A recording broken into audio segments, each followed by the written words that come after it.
আমাদের যেহেতু রোয়ানোর কাজ শেষ হয়ে গেছে, তো আমার দুটো বন্ধুকে নিয়ে এসেছি, এরা আমার কাজ করছিল।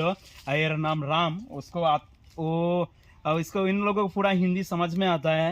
তো আমি ওকে জিজ্ঞাসা করলাম তুই মারতে পারিস, এনেকে মারতে পারি মানে হচ্ছে কি জাল ফেলতে পারিস? তো বললো দেখি ট্রাই করি কি হয় একবার। আমি বললাম ঠিক আছে।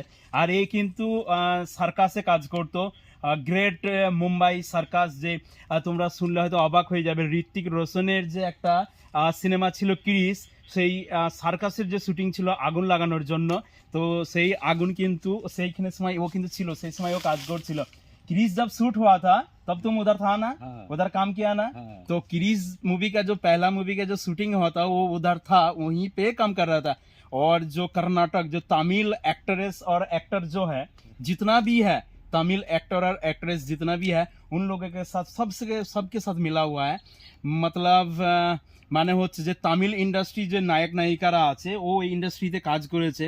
আর ক্রিস মুভি যে শুটিং হয়েছিল সেই শুটিংই কিন্তু ও ছিল, যেখানে ও অলরেডি কিন্তু মুম্বাই গ্রেট ইন্ডিয়ান যে সার্কাস আছে সেই সার্কাসে কাজ করতো। আর সার্কাসে কাজ করার জন্য ঋত্বিক রোশন অনেক হিরো হিরোইনও দেখেছে। আগুন লাগানো যে দৃশ্যটা ছিল সেই দৃশ্যতে কিন্তু ও সাথেই ছিল, তাই তো নাকি? ঠিক বললাম তো? তো গাইস যাই হোক, ওর কাহিনী ছিল, ওরা মানে গোটা ইন্ডিয়া জুড়ে বিভিন্ন স্টেটে কাজ করে বেড়ায়। तो এবার আমার কাছে এসছে, আর यहाँ आके मेरे साथ काम करने में कैसा लगा तुम लोगों को? मस्त लगा। मस्त लगा? कोई हाँ। परेशानी कोई প্রবলেম हुआ? नहीं। कोई প্রবলেম নেই হওয়া। তো এরা আমার কাছে এসেছিল, আমি জিজ্ঞাসা করলাম যে কোনো সমস্যা হয়েছিল কিনা, ওরা বলেছে না না আমার খুব ভালোই লেগেছে।